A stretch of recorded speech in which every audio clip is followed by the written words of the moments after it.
Every serious incident on the road requires forensic examination. We've got to start asking the question, why is this happening?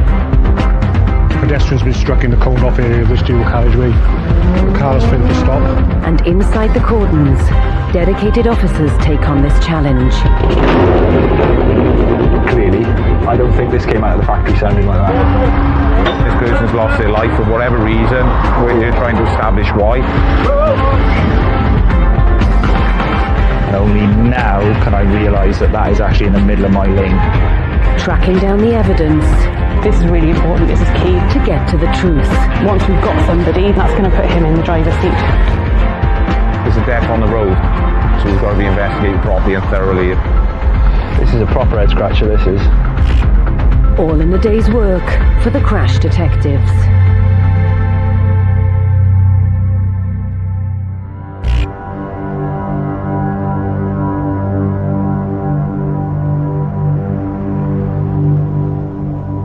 Hello, ambulance.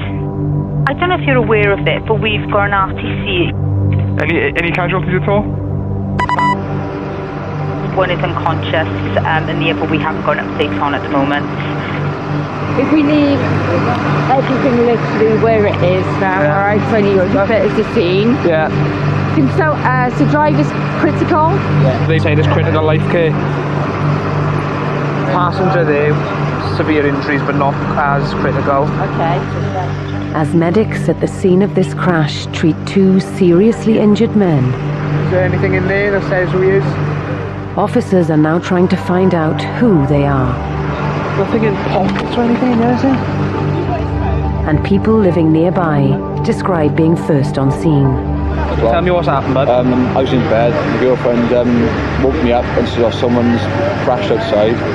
Then I could smell obviously the petrol then. I seen the gentleman there. And honestly, I didn't see this guy until we come closer because there's no street lights there, like none at all.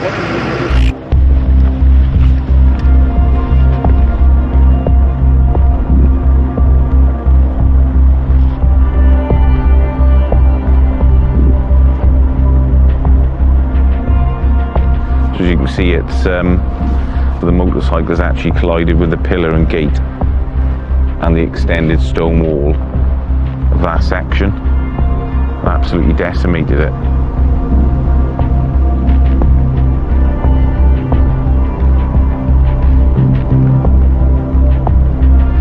Good effort, isn't it?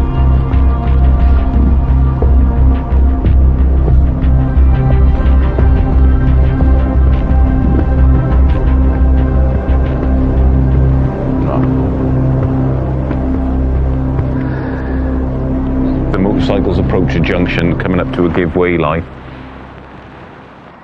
So assuming at the moment that there's a rider and a pillion passenger, the two are deemed life-threatening injuries. Don't know whether they thought they were going to make the bend or the junction. But yeah, definitely some lock-up mark there. So obviously the rider's reacting using the brake, emergency braking. Seems to have lifted off here.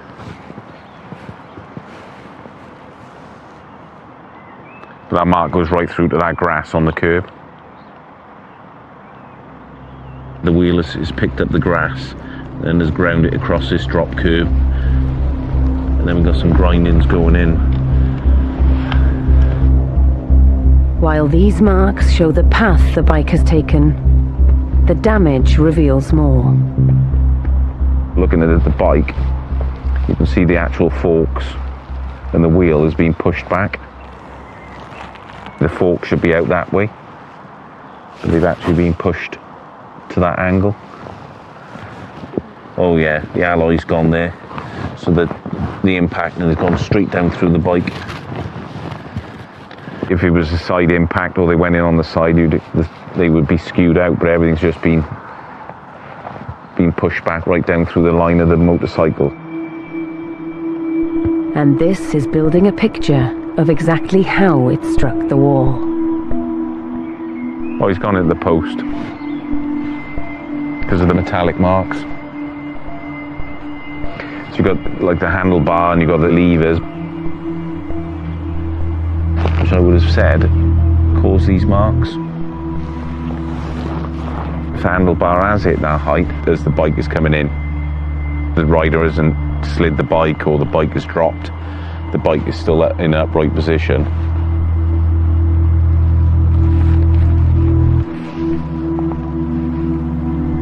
If the rider or the pillion passenger slides across the road surface, then you'll get abrasive marks on their clothing.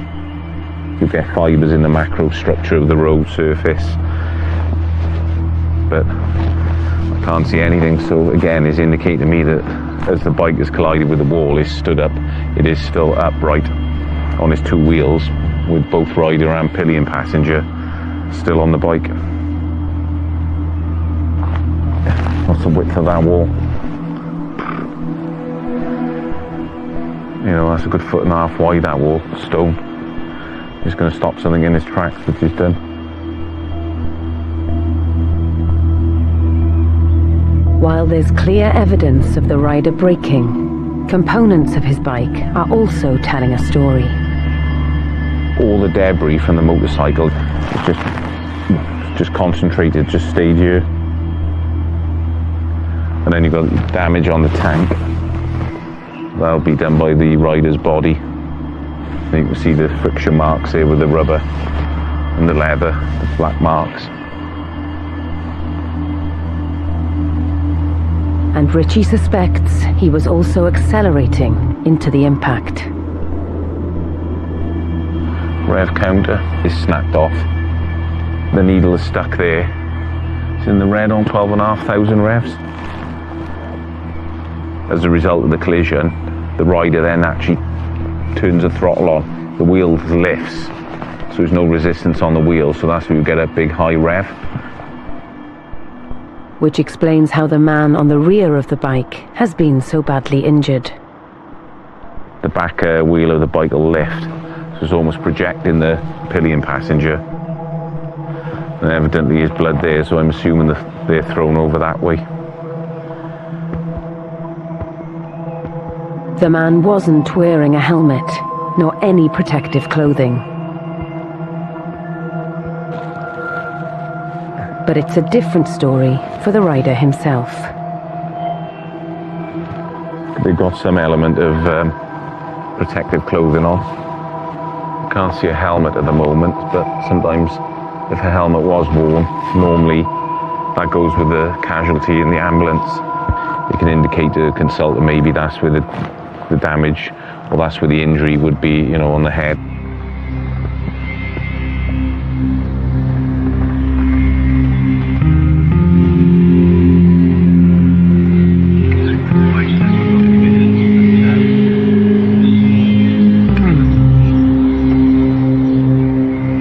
See, the time of this collision, when it was reported to us, it was 1:08 in the morning, so at the time his hours of darkness.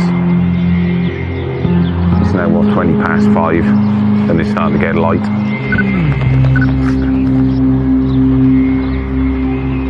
Five, 6, or 7 car. Potentially that is where the pillion passenger come to rest.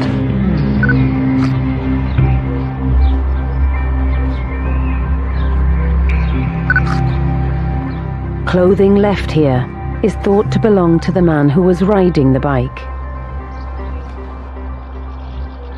That's the rider's shoe. But how can he be so sure? So you've got the white markings on there. So that the shoe will be around that area. You've got the rub mark on there.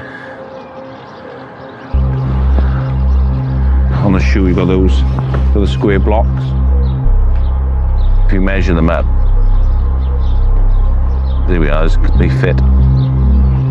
So this shoulder here would create that rub mark there.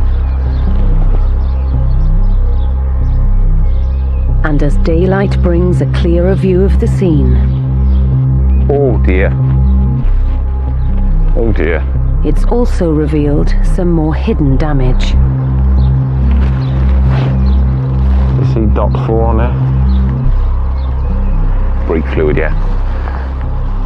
The brake reservoir has become detached from the handlebars. and lost his fluid as he's bouncing across the road surface. As it's been projected to here, the fluid has just covered the Mazda all over the paintwork. Brake fluid is quite corrosive, so it's going to damage the paintwork, that's for sure, and also maybe the soft top. Not good.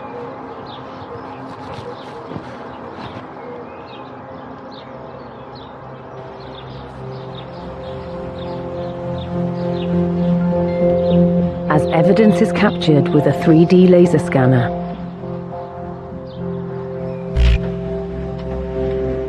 Richie's now using the data to create a virtual version of the crash scene. There's a clear unobstructed view there to the right of the junction. There's an open view that way, quite clearly see, and it's quite an open junction.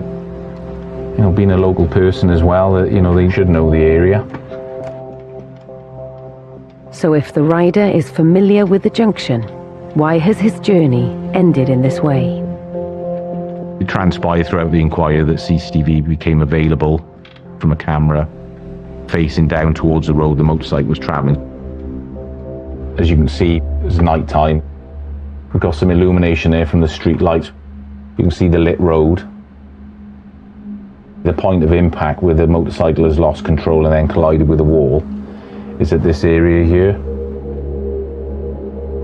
What you do see is the flood of light from the motorcycle's headlight come from the right behind the hedgerow.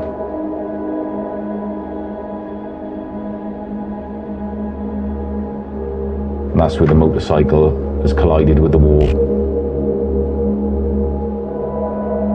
We can't really see much on there then what has happened to the riders because of the darkness. There's no attempt to stop. No steer deviation, there's no deceleration in the bike that is slowing down or anything.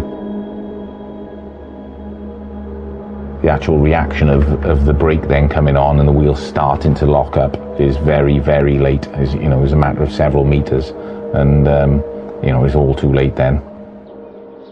A Yamaha R1 is a powerful motorcycle. It's one of those bikes that you could reach a high speed very, very quickly whilst just going up probably through the first, second, third gears. There's the view looking back down. It's quite an open road. There's plenty of opportunity there for a motorcyclist to open up the bike, attain a speed that is far too fast for that road, leading into the junction ahead. Although we can't use this to calculate an accurate speed, in my experience, watching this on the CCTV, certainly the motorcycle is not travelling at 30 miles an hour. But it's what can't be seen in the footage that also adds to this inquiry. What we can say is that it was that vehicle on the road and no other vehicles at that moment in time. This is solely down to the rider and the pillion passenger. There's no other parties involved. So was it just speed that caused the bike to lose control? We know that evening that the rider of the motorcycle and the passenger, they'd both been out drinking. The rider, being the owner of the motorcycle, he'd only just purchased that bike very recently. The 36-year-old rider was found to be almost twice the drink-drive limit. He'd also taken cocaine and ketamine. He hasn't got a permitted license to ride it, and also therefore he's an inexperienced rider, not used to giving lifts or having a pillion passenger on the back of the motorcycle. Consuming alcohol, drugs, then getting on a powerful sports motorcycle. For the pillion passenger to jump on the back and with no helmet, that could have gone easily the wrong way. The two men were treated for life-threatening injuries. They both survived the crash. They could have been two deaths there at the scene. They are extremely lucky people. The rider was charged with drink and drug driving, as well as using the bike without a license or insurance. But the case was discontinued, as a prosecution was no longer considered in the public interest.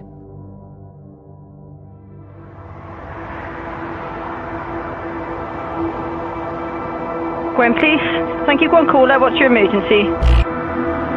There's been a car accident and the car's completely smashed to bits.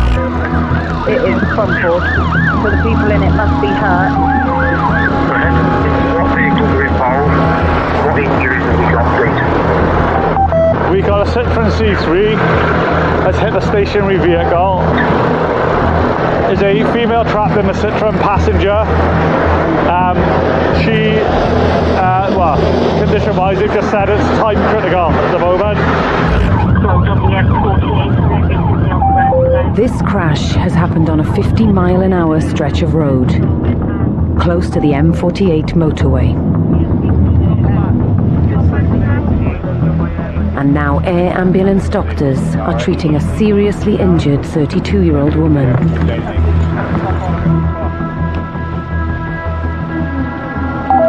Alpha 1-6 and Alpha 1 off at scene.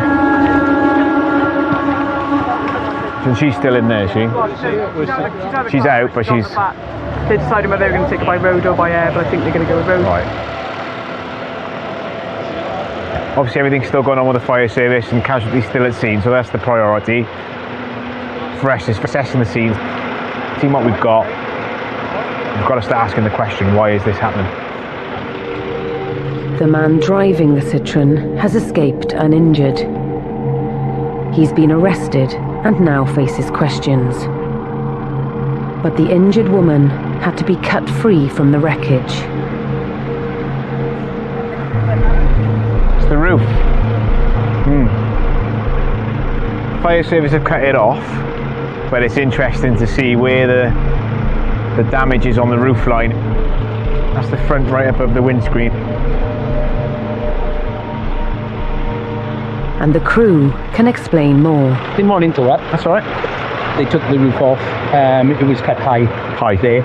So you can see it was there and there. Obviously they've cut the pillars, but peeled back as found? Yeah.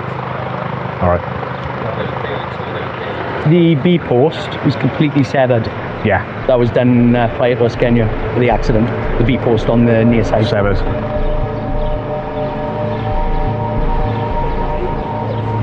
So the B pillar's the middle one. But there's one of the most structural parts of the vehicle. So that being ripped off is quite significant. The woman who is sitting here is now on her way to hospital. The seatbelt's being ripped out. And as they continue to find evidence of the huge forces involved in this crash, So the airbags have deployed. Bob has been joined by colleague Richie. Look at that.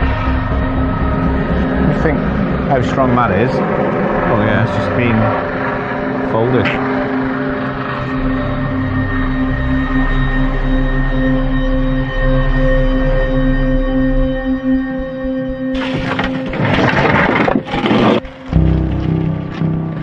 But could other parts of the car reveal even more about the impact?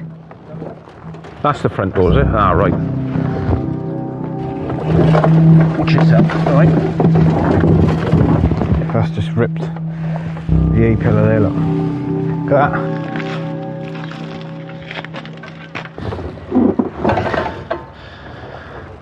Yeah. You know, that's your wing mirror basically. You would have the frame, which is obviously all this. It's all gnarled and squashed and pushed and forced to the rear of the vehicle. This is this part here would be the end of the door.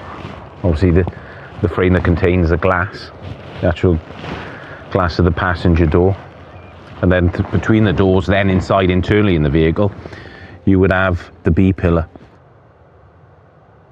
You know, the point of a vehicle, you've got your A pillar and your B pillar, is the strength of the car. And you know, if the car rolls, these are supposed to stop the roof coming compressing in, you know, to give that cabin protection. I've never seen something like that happen in terms of the B pillar being pulled away from the chassis of the car.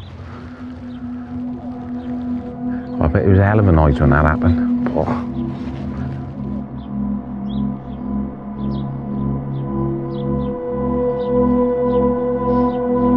But to understand how the impact damage was caused, focus now turns to this lorry, which is parked in the lay-by.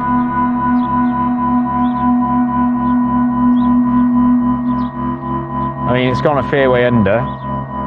If you look where the bumper is, I mean, that's how far the vehicle's gone underneath. There's not a lot of room under there, is it? And that vehicle's managed to get under there. There's clear evidence of where the vehicles have made contact. But analysis of the damage reveals more about the movement of the car during the collision. The vehicle's gone under the truck that way, so the marks are lateral, so they're almost running parallel with the vehicle. So indicating that when the vehicle is then entered underneath the truck, it's probably almost in line with it. It's not coming in at an angle. Can't go any further because of the wheel. But then when it's exited, it's actually exited at an angle, so it's come back out rebounded, which is that mark there.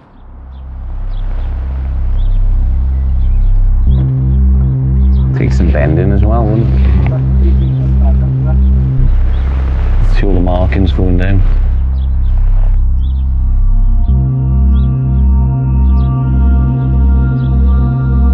The actual vehicle coming together with the truck itself is all on the passenger side. It's highly concentrated here.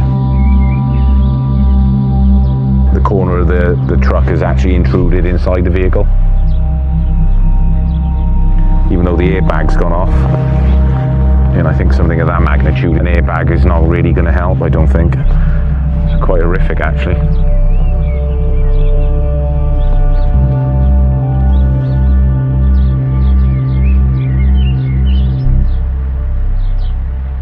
It's scratching and stuff through here, but it's scratching everywhere in this lay-by. But is there anything on the road surface to reveal the driver's actions in the lead-up to the crash? There's no sign of emergency braking. I think if he knew what he was doing, it'd be more of a reaction than that, wouldn't it? So can they make sense of the few marks that they have found? That's the back wheel coming in there, isn't it? That's got to be where it's getting crushed underneath. It's just compressing. You've got those gouges there, haven't you? Yeah. So they're going that way, aren't they? Yeah. Yeah.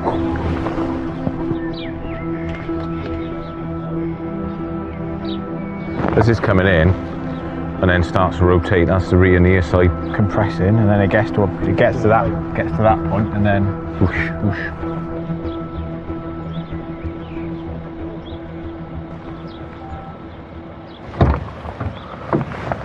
He was in here, was he? Yeah. I think he's on his break. It's like he's minding his own business, really. Yeah. I mean, he's close to the curb. He's not out in the carriageway. He's doing everything legal, isn't he? Yeah. Would this be recording? Is there one on the other side? But this lorry could deliver some valuable evidence. Would there be a rear camera? Gotta be, isn't it? Got a rear camera on you as well.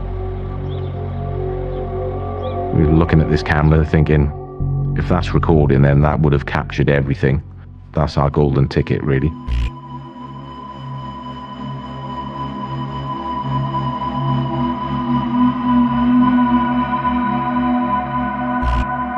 The vehicle is parked up, the driver is sat in the cab, and almost out of nowhere, he's felt a collision on his vehicle, causing the vehicle to move, shake. So throttle bang to shunt it forward. Yeah.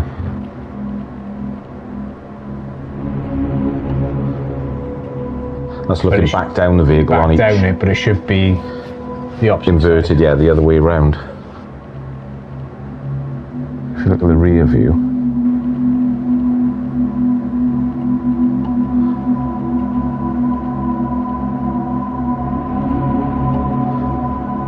you could see that it was just a slight drift of the vehicle into the lay-by. The significant damage to the car was concentrated on the passenger side. as the car disappears from view. Let that play.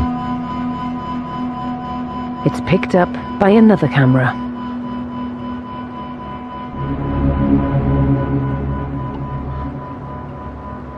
See, the airbag's gone off, driver's airbag. The leading edge of the roof line has started to deform, and also the bonnet is starting to lift. And then it kind of hooks it in, doesn't it? And now it's starting to rotate.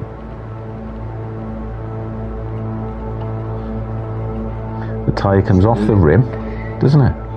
It's literally compressed as much as it can be there, isn't it? And then it reforms. And then reforms.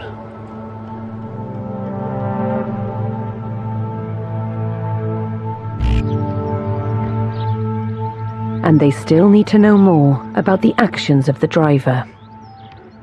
So there's no marks at the scene to suggest the vehicle's braking, but what we can do is look at the brake light bulbs. Any distortion to the filament of tungsten light bulbs can show if they were on at the time of a crash. As seen in examples here from a previous investigation. So that's a normal filament, and that's a filament that's been on. The filament gets really hot when it's illuminated, becomes ductile, and then the shock of the impact causes it to stretch and retract. We examined the brake lights of the Citroen. There was no deformation in the filament, which indicated to us that the brake lights were not activated at the time of the collision. So if the driver wasn't braking, did he react in any way? We quite clearly see it as a man driving. Was his hand on the bottom of the wheel? His hand's on the bottom, isn't it? If your hands are on the steering wheel, you're going to steer first before your foot comes off the throttle to hit the brake pedal. Just as the vehicle's connected, you could see, just looking at the hand movement on the driver, that his right hand is pulled down.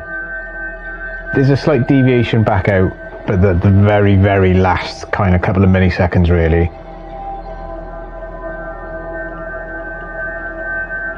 You know, this input here, back out to the road, if this hadn't happened, it would have gone straight through here. Yes. Straight through where she sat. She's centimetres away from taking the full brunt of that impact into the rear of the truck. And that doesn't really bear thinking about. The driver said he'd taken his eyes off the road for a second as he looked across at directions on a phone that the passenger was holding. He's probably just brought the steering down to his left because of the movement of the shoulders and looking down, and as a result has just caused that slight drift. The 52-year-old man admitted driving without due care and attention. He was fined and banned from driving for 6 months. Just to have that slight steered input has probably saved the life of the front seat passenger. Albeit she has sustained significant injuries. She's very, very, very fortunate.